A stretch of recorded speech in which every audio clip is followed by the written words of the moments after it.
Mheshimiwa Rais amezunguka mikoa yote, amekuja kumalizia ziara yake katika mkoa wetu wa Simiyu na amekuja wilaya yetu ya Meatu.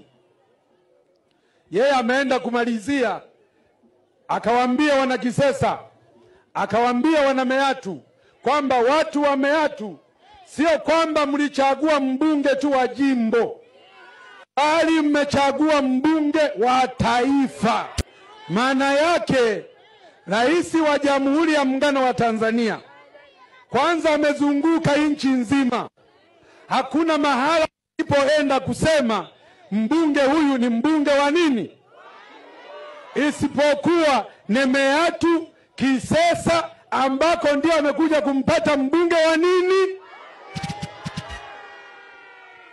Maana yake rais huyu inawezekana kuanzia alipokuwa makamu wa rais alikuwa anamjua vizuri huyu mbunge na kazi zake.